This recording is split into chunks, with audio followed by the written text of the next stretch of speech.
Winter in Green Bay does not arrive politely. It crashes in like a hard hit, turning breath into smoke and silence into something heavy you can feel in your chest. Lambeau Field sits under a blanket of white, and the crowd becomes a single creature made of devotion, noise, and belief. For years, they chanted one name the way people whisper prayers when they are scared of the dark. Favre, Favre, Favre. Not just for a quarterback, but for a feeling.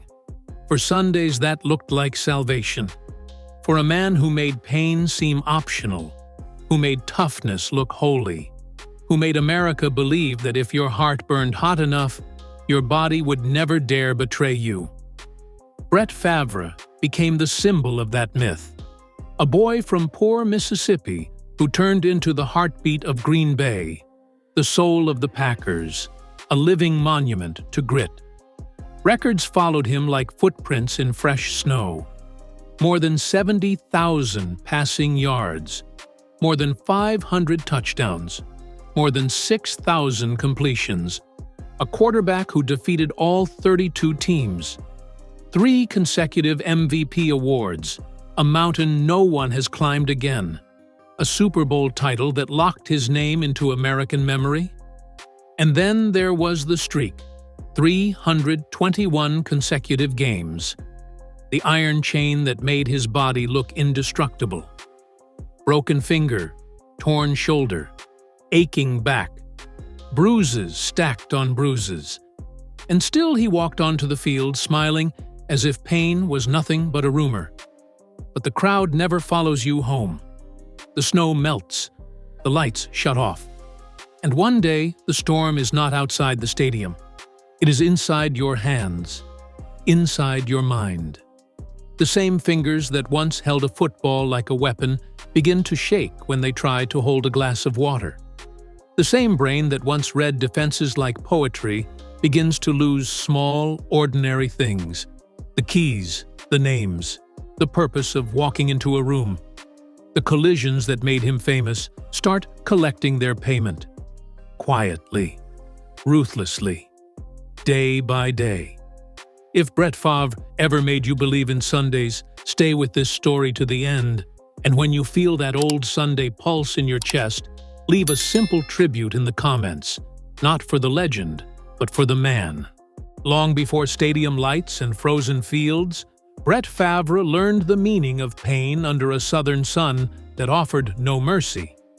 Kiln, Mississippi, was not a place that nurtured softness.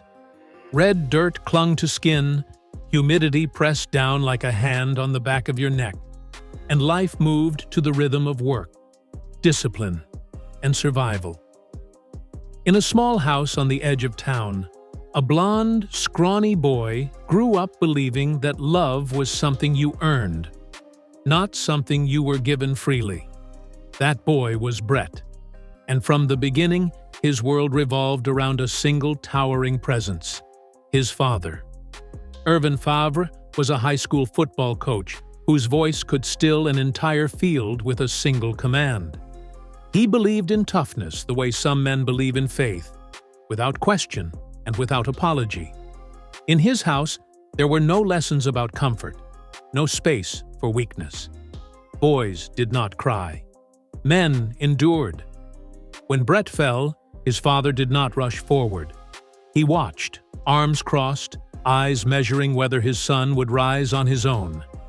Get up or leave the field was not a threat. It was a rule of life. And every time Brett pushed himself back to his feet, he learned that approval came not from being loved, but from refusing to quit. School never held the same pull as the fields behind their house.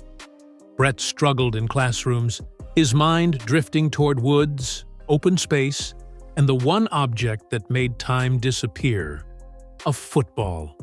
Behind the house, he threw again and again, sometimes into an old metal bucket, sometimes into empty air, until his hands burned and his shoulder went numb.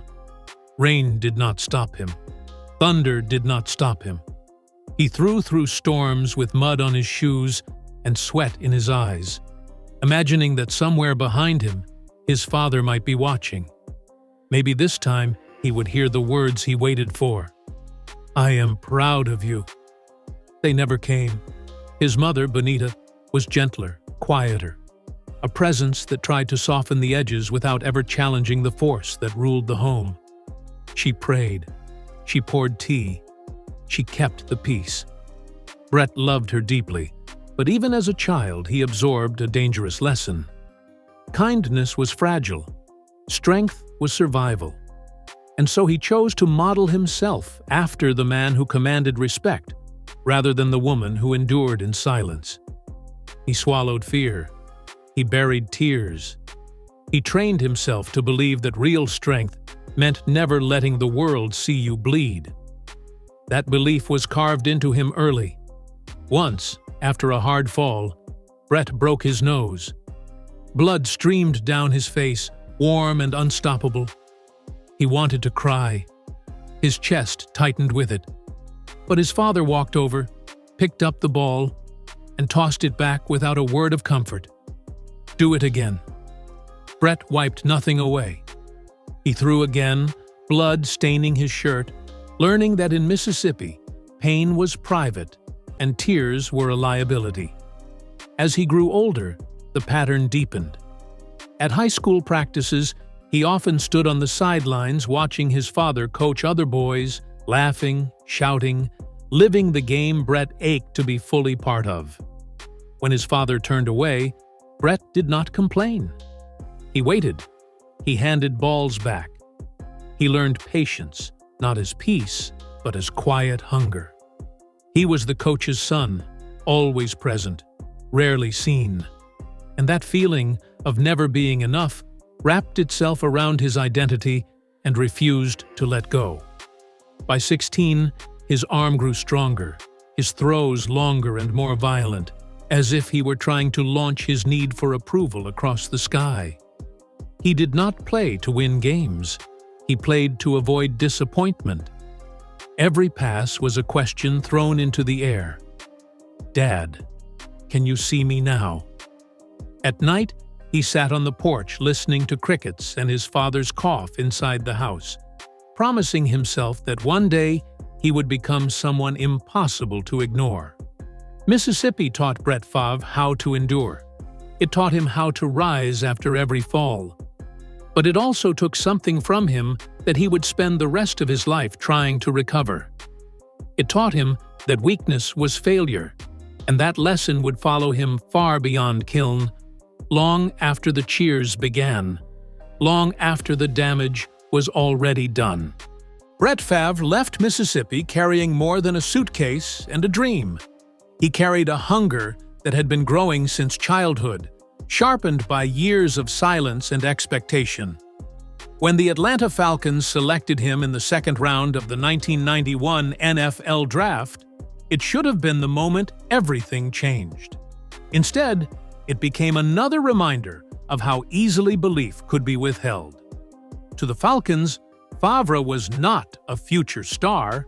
He was a raw, reckless Southern kid with a cannon arm and no polish. A curiosity rather than a cornerstone. Practices passed with him sitting in the background, absorbing dismissive glances, laughing them off while quietly promising himself that this would not be the end of his story. His rookie season barely registered. 2 games, 4 passes, 2 interceptions, no headlines, no praise, no faith. He was invisible again, just as he had been on the sidelines of his father's practices years earlier. But fate has a way of finding those who refuse to disappear. On September 1st, 1992, Atlanta traded Favre to the Green Bay Packers, a struggling franchise buried in cold, tradition, and unwavering loyalty. Green Bay was not a market, it was a belief system. Football there was not entertainment, it was identity. Favre arrived in Wisconsin unknown, hair unkempt, jacket thin against the brutal wind, carrying the same quiet defiance he had learned in Kiln. And then, in the second game of the season, everything shifted. Starting quarterback Don Majkowski went down with an injury. and Favre was sent onto the field without ceremony. His first pass fell incomplete. His second was intercepted, but his third cut through the frozen air and landed in the hands of Kitrick Taylor in the end zone, igniting Lambeau Field like a struck match. In that instant, a city felt something awaken: hope, faith, recognition. Favre did not play with caution. He played as if every snap might be his last chance to exist. He threw without fear, ran toward danger instead of away from it, and smiled through pain that would have sent others to the sideline. The fans saw courage. They saw joy. They saw a quarterback who played like a kid in a backyard, unafraid of mistakes, alive in every second. What they did not see was the deeper truth. Favre was not playing to entertain. He was playing to survive, to prove that he mattered, to make sure he would never again be overlooked. The mid-1990s transformed him into a national force. In 1995, he won his first Most Valuable Player award. In 1996, he won another. In 1997, he claimed a third, a feat no one has matched since. He led the Packers to victory in Super Bowl 31, lifting the Lombardi Trophy beneath a storm of confetti as Lambeau Field roared his name like a prayer. America fell in love with the gunslinger from Mississippi, who threw footballs the way other men threw punches, with total commitment and no retreat. He became the Iron Man of the NFL, starting 321 consecutive games, playing through broken fingers, torn shoulders, concussions, and pain that never fully faded. Doctors warned him. Trainers pleaded. His body screamed. But Favre did not know how to stop. Rest felt like failure. Sitting out felt like betrayal, not just of his team, but of the lesson carved into him as a boy. Get up or leave the field. So he got up again and again, smiling for cameras, slapping backs, feeding an image of invincibility that the nation devoured. Behind closed doors, the cost was already mounting. Locker rooms after games became quiet confessional spaces, where tape-wrapped swollen joints and painkillers lined up beside bottles meant to help him sleep. The brighter the lights shone, the deeper the cracks grew. But America did not see cracks. It saw a hero. And Brett Favre, still chasing approval he had never received, gave them exactly what they wanted, even as it slowly consumed him. As Brett Favre's legend expanded, so did the shadows following him. Fame did not soften the wounds he carried from childhood. It amplified them. The man America celebrated as fearless was quietly unraveling beneath the weight of expectation, pain, and a body that was being asked to endure far beyond its limits. Each Sunday demanded another sacrifice, and Favre gave it willingly, mistaking endurance for healing and applause for love. By the late 1990s, his body had become a map of trauma. Fingers bent at unnatural angles, shoulders held together by tape and grit, a back that locked up without warning. More dangerous than the visible injuries were the ones no one could see. Concussions stacked silently, each hit stealing a fragment of clarity, each collision leaving behind a fog he learned to ignore. Headaches became normal. Memory lapses were brushed off as fatigue. Dizziness was laughed away. He told himself pain was proof of purpose. To survive the nights, he turned to painkillers. At first, they were prescribed, a medical solution to an impossible schedule. Then they became a necessity, a way to quiet the screaming in his body and the louder unrest in his mind. When pills were not enough, alcohol filled the gaps. Whiskey blurred the edges of days that felt too heavy to carry sober. The smiling quarterback America adored was fighting a private war he did not know how to name. In 1996, while Favre was lifting trophies and breaking records, his wife Deanna was fighting breast cancer. As she endured chemotherapy and fear, he battled addiction in secret, slipping further into dependency while trying to hold together the image of a man who never broke. The guilt of failing her while she fought for her life only deepened his self-loathing. He entered rehab in the mid-1990s, emerging to headlines that framed his recovery as another victory. But addiction does not vanish with applause. It retreats, waits, and resurfaces. Favre continued to play, as if motion itself could outrun consequence. Each game became louder, faster, more reckless. Interceptions did not slow him. Injuries did not stop him. He chased the roar of the crowd because silence terrified him. When the stadium lights dimmed and the fans went home, he was left alone with pain, regret, and a mind that refused to rest. The fall did not arrive all at once. It crept in quietly. Subtle mistakes, emotional volatility, a growing sense that the joy he once felt on the field was being replaced by obligation. He began to retire, unretire, and retire again, unable to let go of the only place he had ever felt truly seen. Each return felt less triumphant and more desperate, a man clinging to identity as his body protested. Then came the scandals. In 2010, allegations surfaced involving inappropriate messages during his time with the New York Jets. The narrative shifted overnight. The wholesome Iron Man became tabloid fodder. Jokes replaced praise. Admiration curdled into judgment. Favre remained largely silent, not because he had no defense, but because he had spent a lifetime believing that endurance meant absorbing blows without response. Later, his name became entangled in the Mississippi Welfare Fund's controversy, dragging him into a storm far removed from football. Headlines no longer spoke of touchdowns or records, but of accusations and investigations. Whether through misunderstanding or misjudgment, the damage was swift and unforgiving. Jerseys disappeared from stores. Statues felt heavier. The public, once eager to crown him immortal, now questioned the worth of the man beneath the myth. For the first time, Brett Favre could not play his way out of trouble. There was no field, no clock, no comeback drive. Only silence, scrutiny, and the slow realization that the identity he had built through pain and perseverance was collapsing.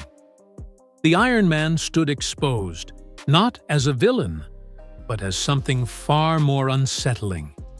A human being who had given everything to be strong and never learned how to be whole.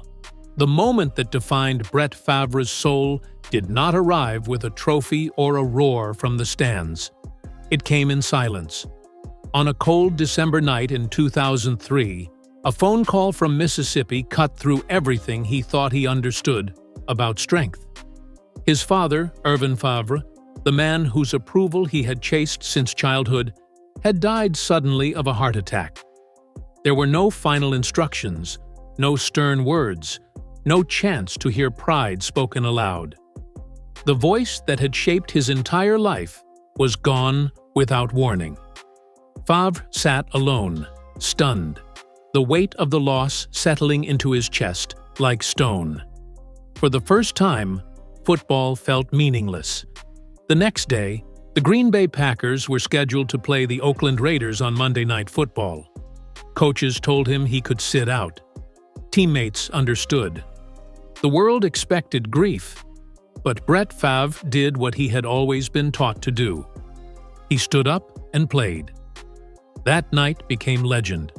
Under the stadium lights, Favre delivered one of the greatest performances in NFL history. 399 yards, 4 touchdowns. Every throw carried something raw and unfiltered. It was not strategy. It was grief in motion.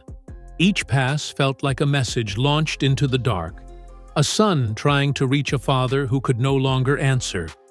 When the game ended, the crowd erupted. Commentators called it heroic, and America wept. But when the locker room emptied, the truth arrived. Favre collapsed, sobbing, finally allowing himself to feel what he had denied his entire life. The greatest game he ever played was also the loneliest. Victory felt hollow. The man he wanted to impress would never see it. In the months that followed, something inside him fractured. Without his father's gaze, he no longer knew who he was performing for. Grief fed addiction. Alcohol and painkillers returned with a quiet vengeance. He drank to sleep. He swallowed pills to function. Football became less about joy and more about survival. Even as he continued to play, a shadow followed every step. He was still breaking records, still smiling for cameras, but the fire that once fueled him now burned unevenly. Years later, the final blow arrived not on the field, but in a doctor's office. The diagnosis was Parkinson's disease. Decades of collisions, concussions, and punishment had carved a permanent mark into his brain. The hands that once controlled games began to tremble. Mornings grew slow and painful. Memory slipped at the edges. He forgot names, misplaced objects, lost moments of time. The cost of immortality had come due. Favre tried to face it with humor, brushing off the tremors, minimizing the fear. But at night, when the house was quiet, terror crept in. His greatest fear was not dying. It was forgetting. Forgetting his wife's face. Forgetting his children's voices. Forgetting the man he once was. The disease stripped away the illusion of control he had clung to since boyhood. There was no dramatic comeback this time. No final drive. No last heroic stand. Just the slow, merciless unraveling of body and mind. The Iron Man who never missed a game now fought to button a shirt, to steady a cup, to remember what day it was. Strength no longer meant playing through pain. It meant waking up and choosing to keep going in a body that no longer obeyed. This was the true tragedy. Not the scandals. Not the fall from public favor. But the quiet reckoning with a life spent believing that pain was weakness, only to discover that pain had been accumulating all along. Brett Favre had given America unforgettable Sundays.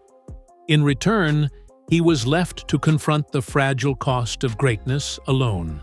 Today, Brett Favre no longer lives beneath stadium lights or the weight of expectation that once defined his every breath. He lives quietly, surrounded by familiar walls, slow mornings, and the steady presence of the woman who never left his side. Deanna remains his anchor, not because she reminds him of who he was, but because she accepts who he is becoming. In a life once ruled by noise, their days now unfold in silence that feels earned rather than empty. Some mornings, his body resists him completely. Stiff joints, trembling hands, moments when his mind hesitates before catching up with his surroundings. Yet he still rises, not out of defiance, but out of habit. Rising is the only language his life ever taught him. He moves carefully, deliberately, learning patience in ways football never allowed. Each small task becomes its own quiet victory. He still visits local fields when he can, watching children throw footballs with reckless joy. Sometimes he teaches. Sometimes he just observes, smiling softly as the sound of a spiraling ball cuts through the air. In those moments, the past does not ache. It breathes. He no longer measures life by wins or losses, but by presence. By whether he can stand in the sun long enough to feel it on his face. By whether he can remember a story well enough to finish telling it. America remembers Brett Favre as the Iron Man, the gunslinger, the quarterback who never stayed down. But his truest legacy may be far quieter and far more uncomfortable. He is the reminder that toughness without rest extracts a brutal price. That generations of boys were taught to endure without ever learning how to heal.